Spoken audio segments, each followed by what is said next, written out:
देखिए, बंधी मुट्ठी लाख की और खुल गई तो खाक की। अमित शाह की मुट्ठी तो 15 चुनाव में नहीं हारती भारतीय जनता पार्टी, अगर अमित शाह इतने बड़े जादूगर, इतने बड़े चाणक्य होते तो। एक परसेप्शन बना दिया गया है कि अमित शाह साहब जो करते हैं वो अमित शाह नहीं करते हैं, उनके पीछे छिपा हुआ धन बल करता है। और वो तिकड़में करती हैं कि कैसे खरीदा जाए, विधायक को कैसे तोड़ा जाए, कैसे उनको अपने पाले में लाया जाए। वो जो तिकड़में हैं, वो तिकड़मों के कारण उनका एक एक परसेप्शन बन गया। पहली बात तो ये है। दूसरी चीज, ये आपने बिल्कुल ठीक बात कही कि मध्य प्रदेश में उनका कोई जादू नहीं चल रहा है। अमित शाह का मध्य प्रदेश में कोई जनाधार नहीं है, मैं बहुत स्पष्ट तौर पे कह रहा हूं। और उन्होंने जिन दो लोगों को मध्य प्रदेश में अपना दूत बना करके भेजा है, भूपेंद्र और अश्विनी को, वो भी मध्य प्रदेश की ज्योग्राफिया से और मध्य प्रदेश की अंदरूनी क्षेत्रीय सियासत से वाकिफ नहीं है। क्षेत्रीय सियासत से मेरा मतलब यह है कि मध्य प्रदेश दरअसल एक नकली प्रदेश है। एक प्रदेश में 4 प्रदेश हैं, 5 प्रदेश हैं, तो पांचों प्रदेशों का चरित्र अलग है। तो आप एक चाबी से सारे ताले, चारों पांचों ताले नहीं खोल सकते। अब उन्हें मिजाज समझना होगा। चक्कर यह है कि वो केवल एक गुजराती चाबी से सारे तालों को खोलने का प्रयास करते हैं देश भर में, तो वो 15 बार तो हार चुके हैं विधानसभाएं। अब देखिए कितने बारी आती है।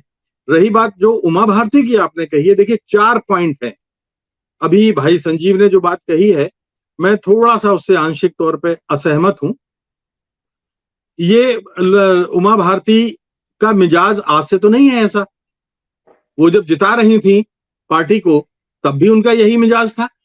जो महिला अपने तेवरों के वजह से आडवाणी के मुंह पर जो बात सुना सकती है, तो उस तेवर के बारे में भारतीय जनता पार्टी ऐसा तो नहीं इतनी मासूम हो कि उन्हें ना जानती हो। अब इन दिनों मध्य प्रदेश में अकेली वो जनाधार वाली नेता है। दूसरा, मैं इस बात का खंडन करता हूं कि उनको, क्योंकि अब हम लोग जातिगत आधार पर चुनावी समीकरण लगाने लगे हैं कि वो लोधी हैं, वो ओबीसी हैं। हमने 20 साल तक की पत्रकारिता में, जब से उमा भारती आई हैं, शुरुआती 20 सालों में कभी ये ओबीसी और लोधी वोट और पिछड़ा वर्ग किया ही नहीं। इस आधार पर हमने कोई विश्लेषण नहीं किया। और माफ कीजिए, अगर वो लोधी वोट की होती तो 10 साल की जब उन्होंने दिग्विजय सिंह की सत्ता उखाड़ फेंकी थी, तो मालवा में सबसे ज्यादा बीजेपी को कामयाबी मिली थी। मालवा में तो लोधी वोट नहीं है उस तरह से देखा जाए तो। अगर लोधी वोट तो विंध्य में भी नहीं है। तो उस समय जो शानदार बहुमत मिला था भारतीय जनता पार्टी को, वो हो सकता है दिग्विजय के प्रति नाराजगी थी, शायद ये कारण हो सकता है, लेकिन उसका लाभ भरपूर उमा भारती की छवि को मिला था। अब उमा भारती, जो मैंने 4 कारण जो मैंने बताए, कारण असल में पर्दे के पीछे की कहानी और है। पहला कारण तो यह है कि मैंने आपको पहले शो में भी एक बार बात कही है कि जो भारतीय जनता पार्टी के भीतर इन दिनों अटल बिहारी वाजपेयी धारा के लोग हैं, उनको धीरे धीरे हाशिए पर किनारे लगाया जा रहा है। 2014 के बाद कुछ लोगों को लगा दिया गया, फिर 2019 के बाद कुछ लोगों को लगा दिया गया, धीरे, ताकि वो एकदम से बगावत की स्थिति ना बने। दूसरी चीज ये है कि वो मोदी से जो वरिष्ठ लोग हैं, मोदी जी उनको पसंद नहीं करते। अब जरा प्रोफाइल तो देखिए उमा भारती का, वो लोधी होने के कारण नहीं है। जो 6 बार महिला जो सांसद रही हो, 2 बार विधायक रही हो, 11 साल केंद्र में मंत्री रही हो, मुख्यमंत्री रही हो, पार्टी की उपाध्यक्ष रही हो, विजया राजे सिंधिया जिसके पैर छूती रही हो, वो केवल लोधी होने के कारण तो नहीं, कोई ना कोई तो कारण रहा होगा। और अगर सिर्फ लोधी का कारण होता तो माफ कीजिए, खजुराहो में मैं तो उनको 8-9 साल की उम्र से देख रहा हूं, जब वो रामचरितमानस का प्रवचन करती थी। तो खजुराहो से वो 4-5 बार सांसद चुनी गई। ठीक है, मान लिया कि थोड़ा सा वहां पर पिछड़ा वर्ग और लोधी का वोट है। भाई साहब, आपने फिर पार्टी ने भोपाल से उन्होंने शानदार जीत हासिल की। भोपाल में तो इस तरह का समीकरण जातिगत नहीं है। फिर आपने उनको झांसी भेज दिया, झांसी से भी उन्होंने शानदार कामयाबी हासिल की। बुंदेलखंड में चरखारी उत्तर प्रदेश में जो पड़ता है, चरखारी से विधायक भेज दिया वहां पे भी। चरखारी तो विशुद्ध ब्राह्मणों का इलाका है, तो वहां तो ब्राह्मण वोट है। तो चूंकि मैं ये कहना चाहता हूं कि इसमें उनके लोधी होने का अगर हम बात करेंगे तो शायद उमा भारती के कद को बोना करेंगे, और बोना करके हम उमा भारती को नहीं देख सकते। शिवराज सिंह चौहान उनसे जूनियर, जब वो सांसद बनी तब संघ के साधारण से प्रचारक थे नरेंद्र मोदी। एक जो चौथा कारण है वो जो अभी, ये ठीक है कि जब उनको गंगा मंत्री बनाया, अच्छा मंत्रिमंडल भी तो देख लीजिए उनके, वो मानव संसाधन मंत्री रही, युवा मामलों की मंत्री रही, खेल की मंत्री रही, कोल माइंस की मंत्री रही, पर्यटन की मंत्री रही, कितने विभाग आप देखेंगे। तो ये इन मंत्रियों में कोई अगर कोई अयोग्य होता है तो दोहराया नहीं जाता।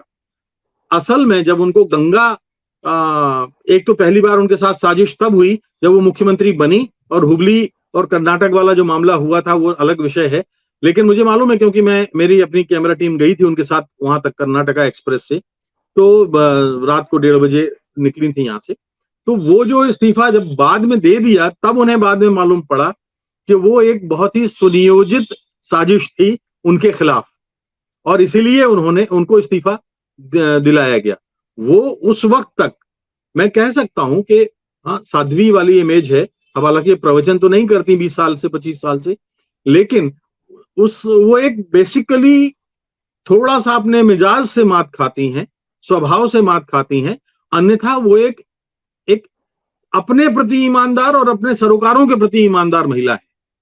अभी नाराजगी की तात्कालिक वजह ये रही, पहले हटाया गया, फिर गंगा मंत्रालय छीना गया, और अब जो हुआ कि जो भारतीय जनता पार्टी की नीति प्रतिपक्षी दलों में है और अपने दल में खुद है, जैसे यशवंत सिन्हा का मामला, कि अपने ही दलों में परिवार में फूट डालो और लोगों को आगे बढ़ाओ।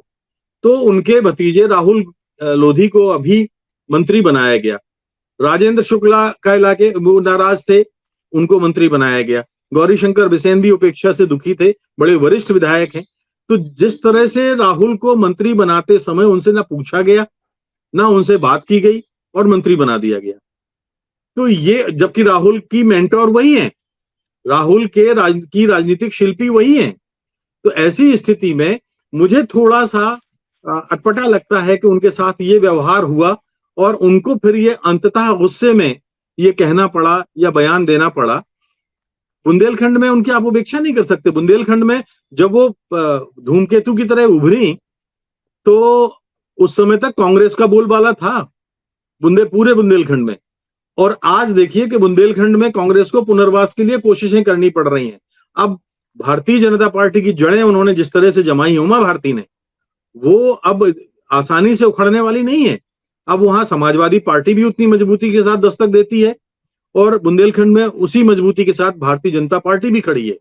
और माफ कीजिए, प्रदेश भारतीय जनता पार्टी के अध्यक्ष उसी विरासत पर खड़े हैं, जो उसी नींव पर खड़े मकान में आजकल आनंद कर रहे हैं सांसदी का, जो नींव उमा भारती ने पैदा की है, जो नींव उमा भारती ने तैयार की है। तो उसी सीट से तो वो जीत रहे हैं। थोड़ा बहुत सीमांकन में इधर उधर इलाके हो गए, लेकिन ऐसा नहीं है कि उमा भारती की आप उपेक्षा नहीं कर सकते। अकेली जनाधार वाली महिला, मैं कह रहा हूं आपको, पूरे मध्य प्रदेश में है।